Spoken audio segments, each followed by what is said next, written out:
नमस्कार साथियों, मैं उमेश शर्मा स्वागत करता हूं आपके अपने KIIT के यूट्यूब चैनल पर।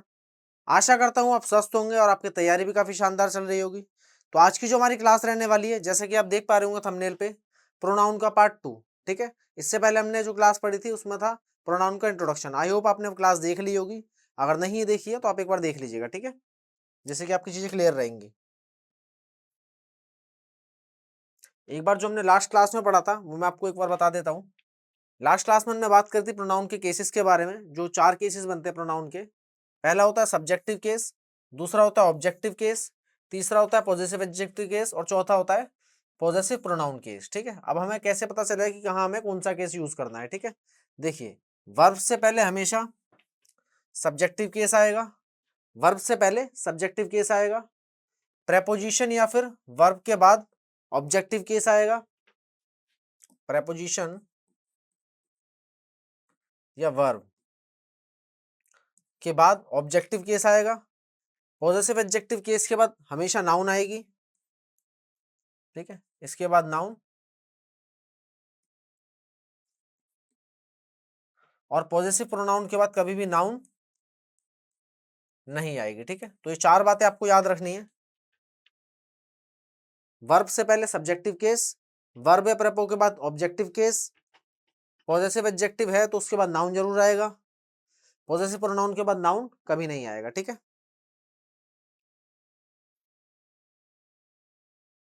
तो देखिए, सेंटेंस में आपको कभी भी verb, let, like, between, but, except, preposition, ये अगर देखने को मिलता है तो इनके बाद प्रोनाउन का ऑब्जेक्टिव केस आएगा। ठीक है, सेंटेंस में आपको verb, let, like, between, but, except, preposition के बाद प्रोनाउन का हमेशा ऑब्जेक्टिव केस लगाना है। ठीक है, देख लिए इनसे बनने वाले क्वेश्चंस देख लेते हैं हम कैसे बनते हैं। देखिए, पहला क्वेश्चन है all my friend have planned for the birthday accepted मी। ठीक है, देखिए, वर्ड टू वर्ड चलते हैं तो हम इजीली एरर निकाल पाएंगे। ठीक है, देखिए, पहला है ऑल। ऑल मतलब सभी के बारे में बात चल रही है। ठीक है, अगर सभी के बारे में बात चल रही है तो उसके बाद जो नाउन आएगी वो प्लूरल आएगी। तो ऑल माई फ्रेंड नहीं होगा, सबसे पहले यहाँ एरर है, ये हो जाएगा ऑल माई फ्रेंड्स। ठीक है, तो plural subject, plural verb have, has, had के बाद वर्ब की third form, planned for preposition है, उसके बाद द बर्थडे उसका ऑब्जेक्ट। ठीक है, उसके बाद हमें देखने के लिए मिला एक्सेप्ट। ठीक है, एक्सेप्ट मैंने बताया आपको, verb, let, like, between, but, except, preposition के बाद हमेशा प्रोनाउन का ऑब्जेक्टिव केस आएगा। ठीक है, अब देखिए, एक्सेप्ट हमें देखने के लिए मिला, उसके बाद यहाँ पर है ही। ठीक है, अब ही तो सब्जेक्टिव केस होता है तो यहाँ ही इनकरेक्ट हो जाएगा, इसकी जगह आ जाएगा ही का ऑब्जेक्टिव केस जो कि होता है हिम। ठीक है, ये सेंटेंस यहाँ हो गया करेक्ट। अगला सेंटेंस देख लेते हैं। अगला है we are going to celebrate the birthday party with Kamal and he. ठीक है, देखिए, इसमें भी चलते हैं वर्ड टू वर्ड। सबसे पहला है वी एक प्रोनाउन है, प्लूरल प्रोनाउन होती है, plural subject, plural verb. Is am are was verb के बाद मैंने बताया था थर्ड फॉर्म भी आ सकती है और फोर्थ फॉर्म भी आ सकती है।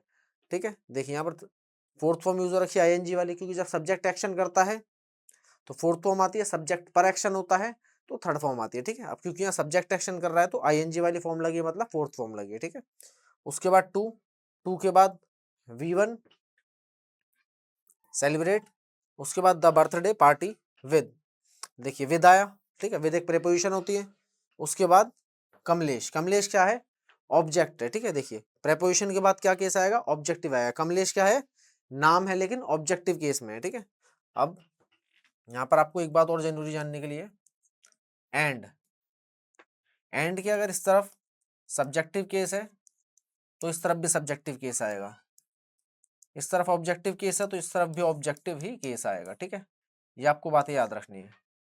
एंड के दोनों तरफ हमेशा सेम केस रहेंगे। ठीक है, अब यहाँ से हमें पता चला विद एक विद प्रेपोजिशन है, प्रेपोजिशन के बाद आने वाले नाउन प्रोनाउन उसके ऑब्जेक्ट बनते हैं। ठीक है, अब कमलेश क्या है, किसी का नाम है और विद के बाद आया, प्रेपोजिशन के बाद आया तो ऑब्जेक्टिव केस है। ठीक है, और ऑब्जेक्टिव केस है तो देखिए एंड से पहले कमलेश है, कमलेश का एक ऑब्जेक्टिव केस है तो उसके बाद जो आएगा वो फिर भी ऑब्जेक्टिव केस ही होना चाहिए, ही। तो ही या इनकरेक्ट हो जाएगा, यहाँ पर ही का ऑब्जेक्टिव केस हो जाएगा हिम। ठीक है, आई होप आपको समझ में आ रहा होगा। चलते हैं आगे। देखिए, अगला नियम है बट का। बट देखिए दो प्रकार से फंक्शन करता है, पहला प्रीपोजिशन का, दूसरा कंजंक्शन का, ठीक है।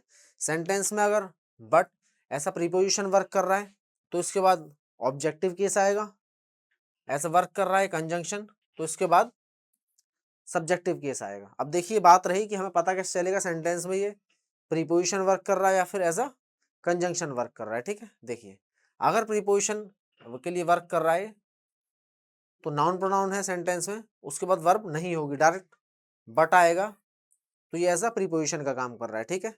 अगर ये कंजंक्शन का काम कर रहा होगा तो नाउन प्रोनाउन प्लस वर्ब, उसके बाद बट, फिर दोबारा नाउन प्रोनाउन प्लस वर्ब। देखिए यहाँ पर ये क्या कर रहा है, दो क्लोज को जोड़ रहा है। क्लोज किससे बनता है, सब्जेक्ट प्लस वर्ब से मिलकर बनता है। अगर दो क्लोज को जोड़ रहा है तो उस समय हमें पता चलेगा कि ये कंजंक्शन का काम कर रहा है, जोड़ने का काम कर रहा है, ठीक है। तो इनके बाद प्रोनाउन का कैसा केस आएगा, सब्जेक्टिव केस आएगा, ठीक है। और अगर ये काम कर रहा है प्रीपोजिशन का तो कैसा केस आएगा, ऑब्जेक्टिव केस आएगा, ठीक है। अब देखिए क्वेश्चन देख लेते हैं इनसे बनने वाले। देखिए सबसे पहले आई वाज हंग्री बट, अब देखिए यहाँ आपको सब्जेक्ट देखने के लिए मिला, वर्ब देखने के लिए मिला, उसके बाद हमें देखने के लिए मिला बट, ठीक है। उसके बाद there were nothing to eat in the kitchen, ठीक है। देखिए बट से पहले सब्जेक्ट प्लस वर्ब, बट के बाद subject plus verb, there were, ठीक है। तो यहाँ पर ये किसका काम कर रहा है, ये कर रहा है कंजंक्शन का काम, ठीक है। अब देखिए एरर कहाँ है, देयर का नियम मैंने आपको बताया था, देयर के बाद जो वर्ब आती है वो उसके बाद आने वाले नाउन प्रोनाउन पर डिपेंड करती है, ठीक है। देयर, देयर के बाद क्या है, नथिंग, नथिंग मतलब कुछ भी नहीं। जब कुछ भी नहीं है तो फिर वर्ब कैसे आएगा, यहाँ वाज नहीं आएगा, ठीक है।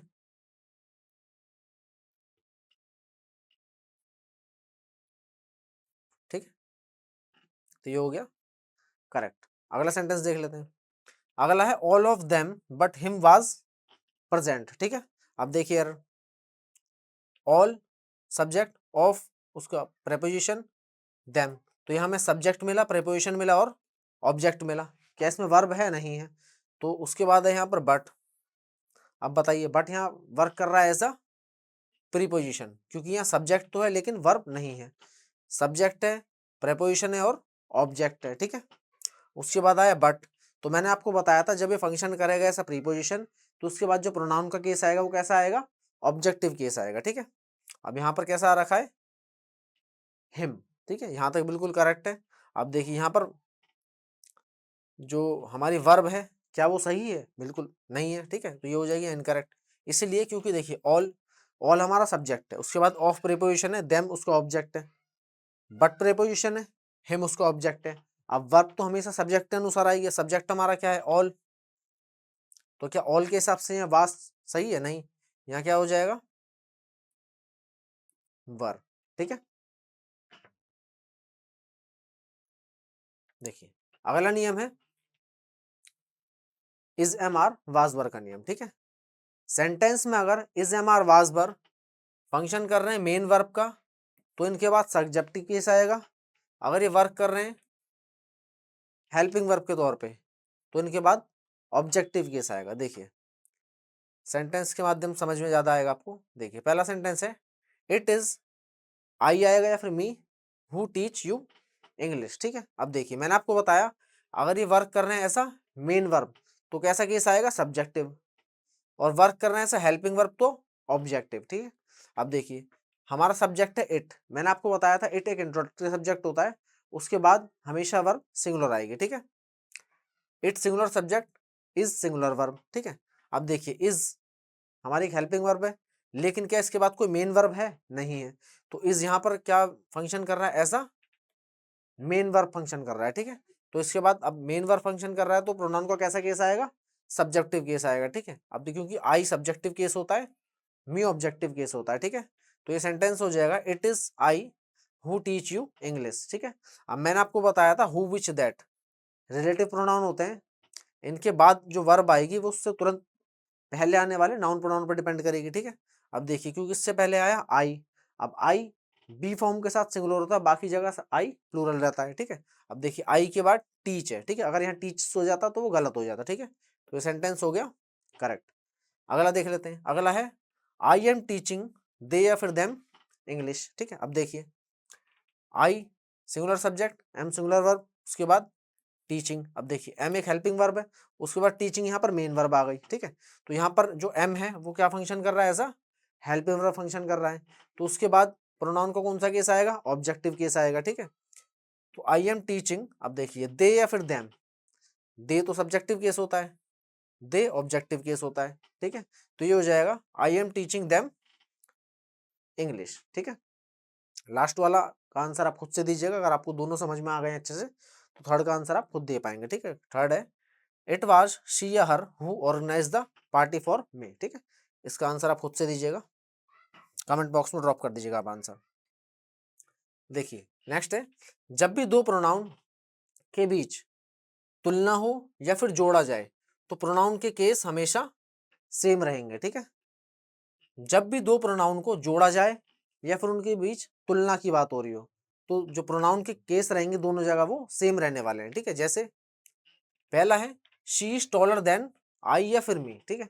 देखिए टॉलर देन से पता चला कि हमें यहाँ पर बात हो रही है तुलना की, ठीक है।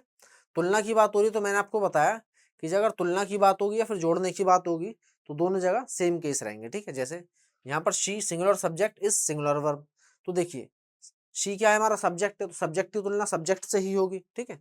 अब क्योंकि आई सब्जेक्टिव केस होता है और मी ऑब्जेक्टिव केस होता है तो शी की तुलना किससे होगी, आई से होगी, यहाँ पर एम इनकरेक्ट हो जाएगा, ठीक है। तो ये हो जाएगा she is taller than I, ठीक है।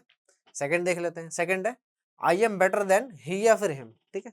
अब देखिए बेटर देन से हमें पता चला तुलना वाला सेंस है, तुलना की बात हो रही है, तो आई की तुलना किससे होगी, आई क्योंकि सब्जेक्ट है, सब्जेक्ट, उसके बाद एम तो हेल्पिंग वर्ब है, तो I am better than he या फिर हिम। अब आई क्योंकि सब्जेक्टिव है और उसके बाद हिम तो ऑब्जेक्टिव केस है तो यहाँ हो जाएगा ही, I am better than he, ठीक है। थर्ड देख लेते हैं, थर्ड है you are more beautiful than she या फिर हर, ठीक है। अब देखिए you plural subject, are plural verb, more beautiful than से पता चला हमें कि सेंटेंस में बात हो रही है तुलना की, ठीक है। अब देखिए क्योंकि यू हमारा सब्जेक्टिव केस है तो तुलना किससे होगी, शी से होगी, हर से नहीं होगी, ठीक है, क्योंकि सब्जेक्ट की तुलना सब्जेक्ट से, ठीक है। नेक्स्ट क्वेश्चन देख लेते हैं, ठीक है। देखिए she singular subject, likes singular verb, ठीक है। उसके बाद है you subject verb object, you क्या है, ऑब्जेक्टिव केस है, ठीक है।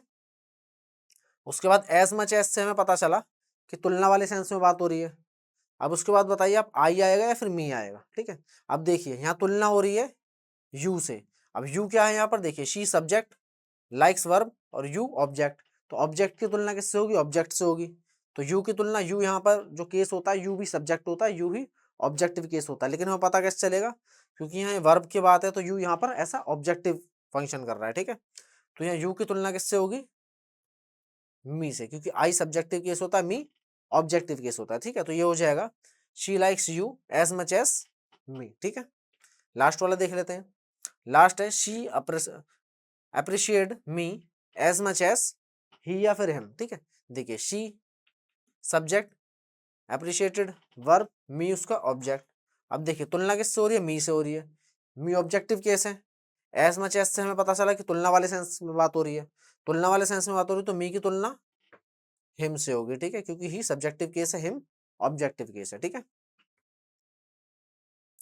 अब देखिए अगला नियम देख लेते हैं, आपको याद रखना है जो हमारे प्रोनाउन होते हैं आई और वी, ये होते हैं फर्स्ट पर्सन, यू होता है second person, he she it they, और कोई भी नाउन वो होता है थर्ड पर्सन, ठीक है। अब देखिए इससे क्वेश्चंस कैसे बनेंगे, अगर एक ही सेंटेंस में प्रोनाउन के एक से अधिक केस आते हैं तो, ठीक है, अगर एक ही सेंटेंस में प्रोनाउन के एक से अधिक केस आ रहे हैं और सेंटेंस में बात हो रही है नॉर्मल सेंस में, तो जो क्रम रहने वाला है प्रोनाउन का वो आएगा 2-3-1 के फॉर्मेट में, ठीक है।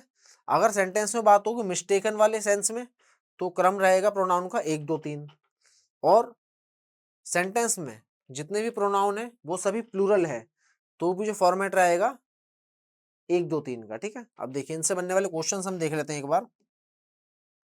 देखिए क्वेश्चन बनेंगे इस प्रकार, I you and he have committed a crime, ठीक है। अब देखिए सबसे पहले हमने क्वेश्चन पढ़ा, हमने उसका मीनिंग निकाला, इसमें बात चल रही है कमिटेड अ क्राइम की, ठीक है, गलती मानने वाले सेंस में बात चल रही है। अब गलती मानने वाले सेंस में बात चल रही है तो मैंने आपको बताया जो क्रम रहने वाला है, अगर मिस्टेकन वाले सेंस में बात होगी मिस्टेक की तो यहाँ पर क्रम रहेगा 1-2-3, ठीक है। अब एक हमें पता है आई वी है, यू सेकंड है, ही शी इट दे और नाउन थर्ड है, ठीक है। तो सबसे पहले इसमें मार्किंग कर लेते हैं कि क्या फर्स्ट है, क्या सेकंड है, क्या थर्ड है, ठीक है। देखिए आई होता है फर्स्ट पर्सन, यू होता है second person, he she it they और नाउन होता है थर्ड पर्सन, देखिए, ठीक है। अब इसमें देखिए क्या रूल फॉलो हो रहा है, गलती वाले सेंस की बात हो रही है और क्रम में भी है सभी प्रोनाउन, ठीक है। तो ये सेंटेंस है बिल्कुल करेक्ट, नो एरर, ठीक है। सेकंड देख लेते हैं, सेकंड है Rohit I and you will met at Friday evening, ठीक है। अब देखिए इसमें प्रोनाउन आई एक प्रोनाउन है, यू एक प्रोनाउन है और रोहित एक नाउन है, ठीक है। अब देखिए सबसे पहले इनकी मार्किंग कर लेते हैं। रोहित जो कि एक नाउन है तो ये थर्ड पर्सन है, आई फर्स्ट पर्सन है, यू सेकंड पर्सन है। अब देखिए सेंटेंस का आप मीनिंग से देखिए, क्या कोई गलती मानने वाले सेंस में बात हो रही है, नहीं हो रही। क्या इसमें सभी प्रोनाउन प्लूरल है, नहीं है। तो उसमें जो फॉर्मेट फॉलो होगा वो कैसा होगा, जनरल सेंस में, जनरल सेंस में मैंने आपको बताया नॉर्मल सेंस में 2-3-1 का फॉर्मेट फॉलो होगा, ठीक है। तो 2-3-1 से ये करेक्ट कैसे हो जाएगा, सबसे पहले यहाँ पर यू आ जाएगा, यू, उसके बाद आ जाएगा रोहित एंड आई, ठीक है। तो ये हो गया हमारा 2-3-1, ठीक है। तो Rohit, you Rohit and I will met at Friday night evening, ठीक है। ये हो गया यहाँ पर करेक्ट। नेक्स्ट देख लेते हैं, नेक्स्ट है you they and we will attend the meeting, ठीक है। अब हमें 3 बातें याद रखनी है। सबसे पहले जो सेंटेंस का मीनिंग निकल रहा है क्या वो गलती मानने वाले सेंस में नहीं है, ठीक है। तो 1-2-3 वाला फॉर्मेट नहीं आएगा। दूसरा देख लेते हैं हम कि जनरल सेंस में बात चल रही है, बिल्कुल जनरल सेंस में बात चल रही है, तो इसमें 2-3-1 वाला फॉलो होना चाहिए। और तीसरी हमारी कंडीशन ये थी कि सभी प्रोनाउन प्लूरल हैं। तो देखिए सब चेक कर देते हैं, यू, यू एक प्लूरल प्रोनाउन होता है, दे भी एक प्लूरल प्रोनाउन होता है और वी भी एक प्लूरल प्रोनाउन होता है, ठीक है। तो इसमें फॉर्मेट कौन सा फॉलो होगा, मैंने आपको बताया था नॉर्मल सेंस में बात होगी तो 2-3-1, मिस्टेकन में 1-2-3 और प्लूरल प्रोनाउन में भी 1-2-3, ठीक है। अब इसमें सेंटेंस में सभी प्रोनाउन प्लूरल है तो फॉर्मेट क्या फॉलो होगा, 1-2 और 3 वाला। अब देखिए सबसे पहले मार्किंग कर लेते हैं,